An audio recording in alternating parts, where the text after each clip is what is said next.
Hello and welcome to Home Run Hiring. I'm your host, Andrea Hoffer. Today we're going to talk about how to successfully recruit top team members as a franchise owner. For those of you that know my background, you know that I owned a franchise location of a spa concept for about 10 years. As a franchisee with a team of 35 employees, I really struggled with attracting top quality candidates and keeping them. I eventually discovered new ways to approach recruiting that helped me to be successful, but I wish I had known what to do back then. A few years ago, I had the opportunity to meet a true rock star in HR and talent professional. At the time that we met, she was just stepping into the role of Senior VP for People at the franchise company, The Learning Experience. In the few years she's been in this role, I've watched from afar the changes that she's made to build the culture and team at the learning experience. I want to start off by telling you a little bit about this impressive woman. Traci Wilk, Senior VP for People. Traci is primarily responsible for the organizational development and growth initiatives at the learning experience. She's the people She and the people team are focused on ensuring our brand vision and values blend to create the ideal employee experience. For over 20 years, Tracy's career has spanned across multiple industries, leading teams at Fortune 500 and major progressive brands in varying stages of growth. Her passion for talent planning, change leadership, organizational design, and people development is what led her to the learning experience.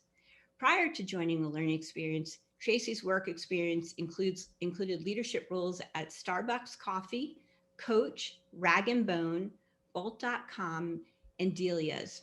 She attended SUNY Albany as an undergraduate in psychology and received her master's degree in counseling psychology from Fordham University.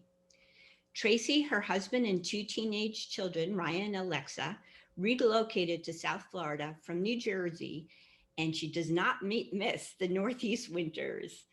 Please welcome Traci Wilk, Senior VP for People at the Learning Center. Welcome, Traci. Welcome. It's so nice to be with you today. Well, Thank thank you for being here with us. We're really excited to hear from you.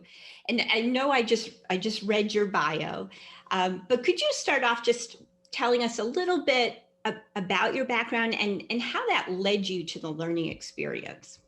Sure. So as you had mentioned, had my degree in psychology, had every intention of becoming a psychologist.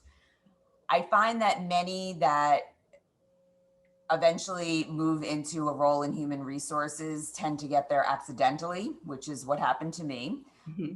While I was in graduate school, I took on a part-time job at a company as their first HR administrator, let's say. So doing a lot of the paperwork and benefits and payroll and some of the more foundational tasks. But what happened was this was a startup company, and I found that as the company grew, the need for employee relations support and organizational development support became very apparent. And I found that what I was learning in graduate school, which I was attending at the same time, I was applying into the workplace. So I very quickly decided I was going to make that pivot from becoming a therapist to being an in-house resource that is focused on the employee experience and helping people to become more self-actualized in the workplace. So that's really what led me into HR. My first two roles were at startup organizations. Then I left and went to two larger scale organizations, Starbucks and Coach. Went back into the startup world, and I feel as though I've truly come full circle at the learning experience, which is an established company. The company's been around for almost 20 years. It'll be 20 years next year. However, when I joined just about 3 years ago, the company was going through some significant organizational change and bringing in new leadership, and it was really ripe for for somebody to come in and help shepherd us into this next phase of the organization. And we'll talk a little bit about that more as we progress, but essentially that is what led me here. Most of my roles, actually all of my roles previously, had been in New York City. This is my first time working in a state outside of New York City, in Florida. And so very happy to be here, and this has been a terrific move for me. Great. I'm really happy to hear that. And I know when we first met and you first came to the learning experience, one of the things that you were working on were the core values for Yes. the learning experience. Could you share a little bit about that and the values that the learning experience embraces? Sure. So, I've worked in companies that have had core values and others that did not. And I often find that sometimes, even though you have a set of values that uh, espouse what the culture of an organization is like, unless the leaders are really role modeling and practicing these values every day, it doesn't really take hold. When I came to the learning experience, one of the things that I recognized was we had a number of longtime employees that had been here from the very beginning. They had legacy with the organization, they helped build the organization, mixed with a set of, let's say, newer people to the organization, right? And in some cases, I noticed that there was opportunity for more collaboration between the different teams, and even just in terms of the different styles and what people bring into an organization. I have always held a belief that those that have been here for a long time or been with a company for a long time are absolutely essential, because they represent a lot of the tradition and a lot of the values and what built the company to begin with, versus newer people that come into an organization. And I felt that if we work together as a complete leadership team and put together a sort of a set of core values that really celebrated the contributions that everybody makes into an organization, whether you've been here for 10 years or you've been here for 10 days, your ideas are absolutely of equal value. So we very purposefully created a set of 3 core values. So one is an innovative mindset. Our second is a collaborative spirit. And the third is community impact. So the innovative mindset is all about bringing new ideas to the table. It's very on the nose, but the name of the company is the learning experience. And, that is something that is very inherent in our brand. We want people to come in with new ideas, iterate on ideas that have worked for us for a long time, and constantly be thinking about how to improve and make things better. The collaborative spirit is also was with the intention of bringing different groups together and knowing that if we work together, we're going to get there faster, and the whole is greater than the sum of its parts. And then the community impact is really inherent to our brand, the learning experience, and the impact that we make within our communities, our focus on philanthropic efforts, and that as we continue to build centers throughout the country and globally, we want to be thinking big and thinking globally, but really focused on the individual communities and how it can enhance, how just having a center in the middle of a community can enhance the community spirit. So, so these are the values that we put into place. They really have taken hold, and we really do find that we use them as a filter to make important decisions. So whether that's hiring, whether that's thinking about who will promote, et cetera. So very pleased with those, and took a lot of work to get to those 3, but they really do illustrate what we're trying to achieve. Wow. And this next question may actually feed into everything you just shared with us, or maybe there's something that you can build on with it. And when you're hiring, because you said that the core values provide this filter in all your decisions, including hiring, when you are hiring for the learning experience, what are the top three things that you look for in potential candidates beyond the typical experience needed? Is it, do these three values, are those the top three things that you're looking for? They absolutely are. And, if I had to sort of think about three key elements or attributes that I'm looking for in a candidate that would be a good fit for us, the first is self-awareness and a high degree of emotional intelligence. So, it's sort of a close cousin maybe to some of those core values, but it's somebody that, isn't afraid to be vulnerable, to understand where in the past they may have taken a risk and failed, and, how they course corrected. And, in an interview, people are trying to put forth the best version of themselves, but and for me, a big part of that is being able to interpret, a humility that they may bring into the role, mixed with a confidence that comes from having been there before, having come into different roles and met some similar challenges to what they would experience here. So those are, that's, I guess, one of the main attributes that I'm looking for.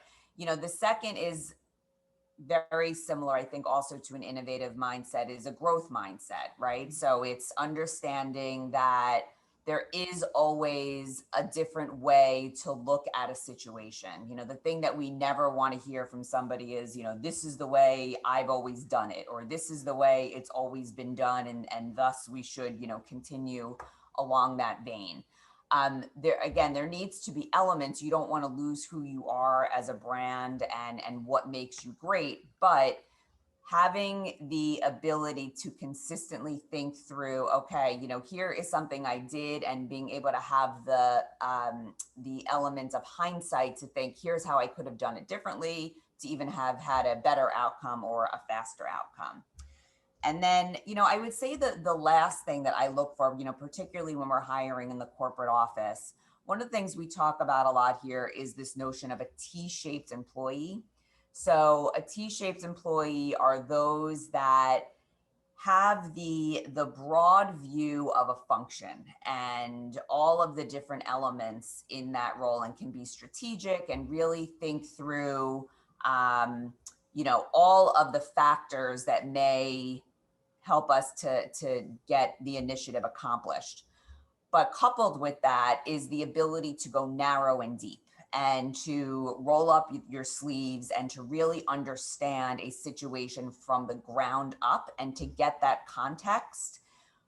If we have leaders, and when I say leaders, it doesn't necessarily just mean a people manager, but anybody coming into the company, we want you to have that leadership mindset, and to actually be energized by kind of getting into the weeds and maybe digging deep and drilling down into an issue in order to affect change.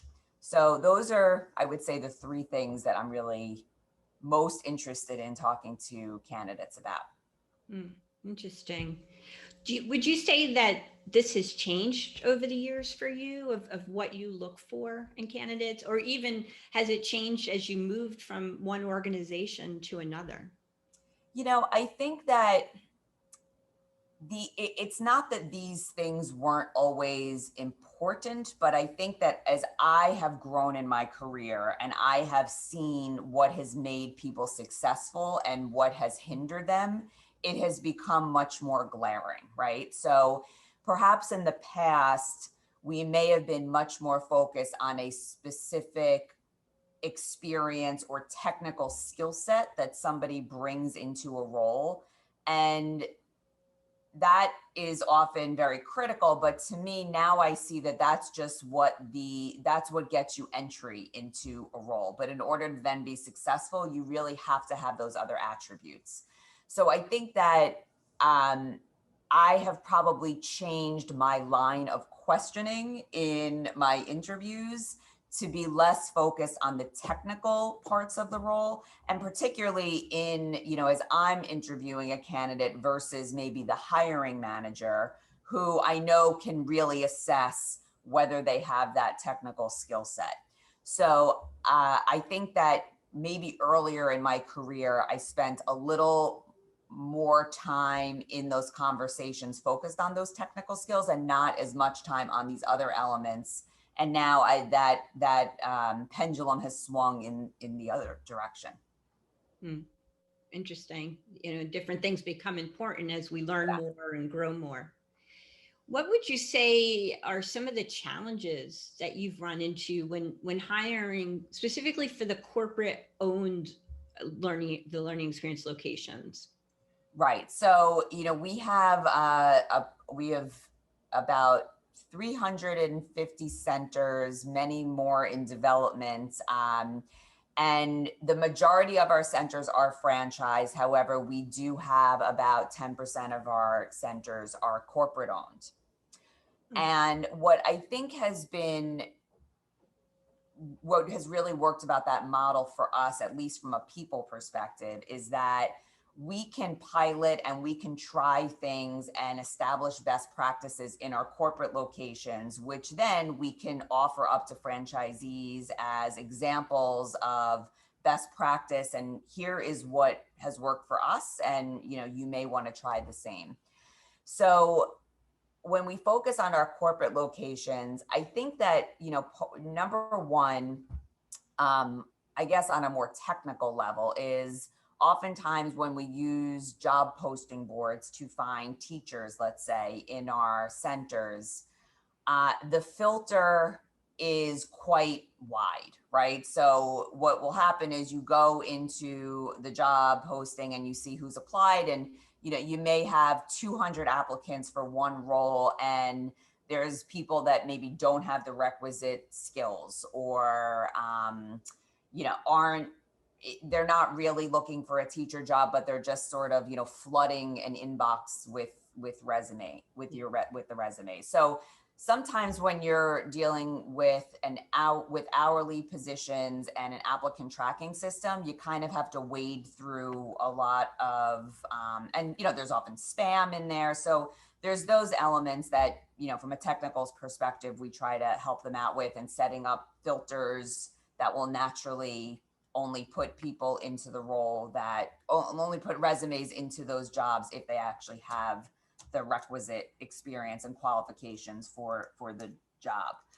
I think that as I think about it, that's on the technical side, but as I think about it from a leadership level, right? So our center leaders that are actually running the centers and are responsible for making sure that their centers are fully staffed. I think that what they often run into is only focusing on recruiting and sourcing talent when they have an opening. And what I try to talk to those teams about is that you need to be thinking about talent every single day. So setting up best practices and setting up discipline so that you are always consistently thinking about elevating the talent within your center is something that I have seen. For those that do it, it really works. They constantly have a pipeline of great talent that is ready to step into any role, and then they can become exporters of talent, right? So they may have teachers that can then become center leaders, and they are really focused on development because they know that they have a pipeline of A-list talent that's ready to come into those roles. So, getting ahead of it, and it also just keeps you fresh. So one of the best practices that we try to teach people is to, pick a day each week and focus that week on not only just meeting and looking at talent maybe that's applied to your role, but also proactively looking at those that may not be applying for jobs and looking for that passive talent talking to your best employees and saying, how can I find more great people like you? So making that part of just their everyday leadership um, tasks is really, really critical. And oftentimes just setting aside that time every week to do it is what seems to work. Really great advice. We say the same thing for our clients. You always want to be recruiting. Exactly. I think when I was a franchisee, once I learned that, that's when things started to really change for me as far as being more successful. Mm-hmm. Would you say that culture is embedded in the hiring practices, not just for the corporate end, but also for the franchise locations? I do.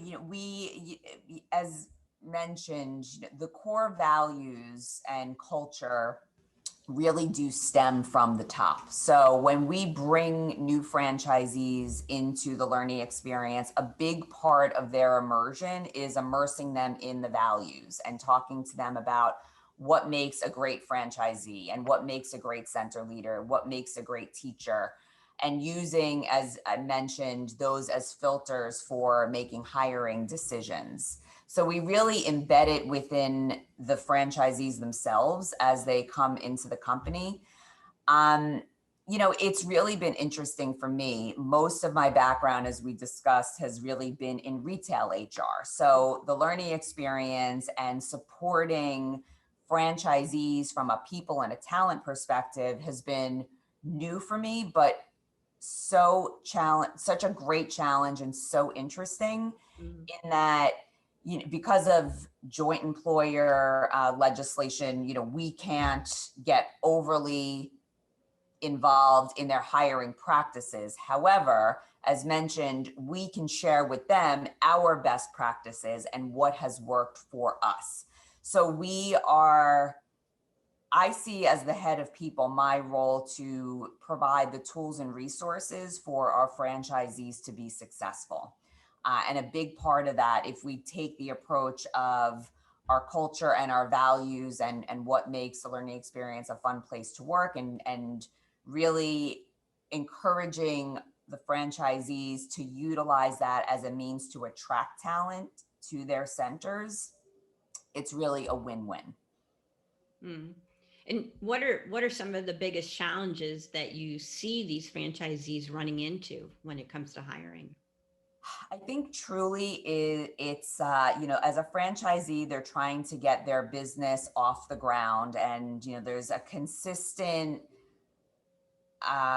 a consistent conundrum that I think that they come into, and they sort of have to learn the lesson for themselves. And it's this notion of you get what you pay for, right? So they are trying to start the business. They're trying to keep their expenses as low as possible so that they can see profitability faster. And oftentimes that equates to not wanting to invest in top tier talent.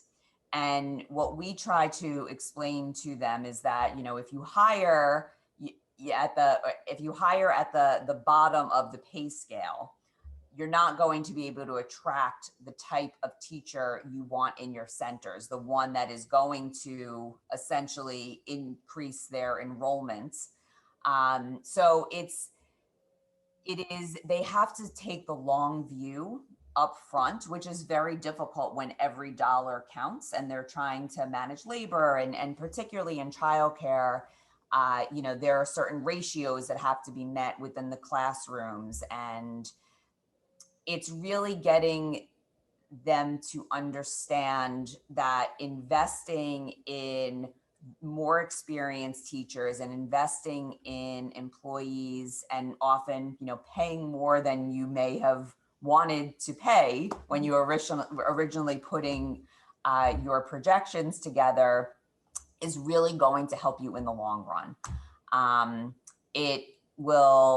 You'll reduce turnover, you're going to create stability in the center. And again, when you think about what drives parent enrollment, which is kind of the primary metric that we're looking at in our centers, it is all based on the quality of teacher that you have there. So I think that is the biggest challenge, is getting their buy-in to understand that notion.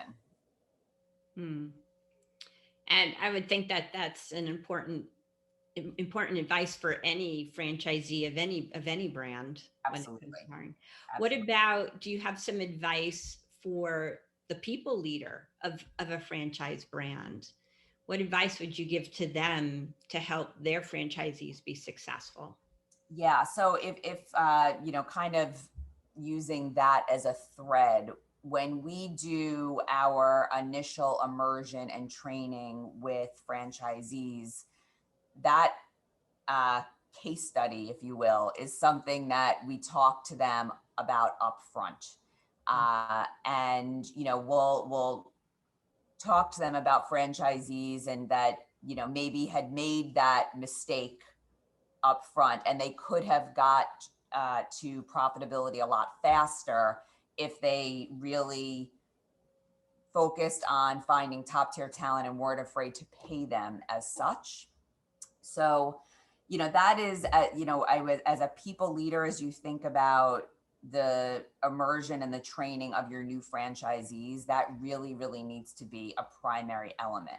I think the other is there may be, in terms of training, a lot of focus on sourcing and the do's and don'ts of interviewing from a legal perspective, but something that needs a lot more attention is teaching them the value of assessing candidates accurately, right? So if there are red flags in the interview process, you need to trust your gut, because the interview is the person putting forth their best self. And if there are things in the interview that are causing you to think, I'm not quite sure, you need to dig in and you need to delve a little bit deeper, because there is no more important decision that you make than who to hire.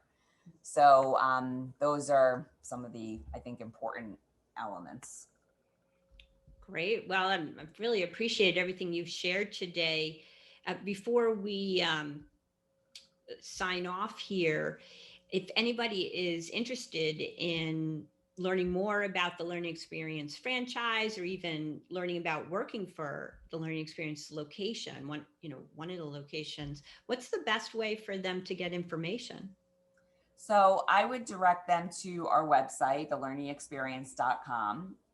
We are developing centers at a velocity that we have never seen before as an organization. So a ton of opportunities for franchising and for roles within our centers. So if you go to thelearningexperience.com/franchising, it'll take you directly to a place where you can learn more about what that looks like, and also to submit your contact information. And if you go to thelearningexperience.com/careers, it will also take you to a list of roles within our corporate locations. It will give links to franchise locations, as well as here in our corporate office in Deerfield Beach, Great. Florida. Well, thank you so much, Traci, for joining us today. I feel like we got a lot of great information from you. I'm Really so appreciate happy it. to do it. Thank you for having me. Thank you. And thank you to everybody who's listening for joining us today. This is Home Run Hiring, and I am Andrea Hoffer. Please stay safe and happy, and have a great day.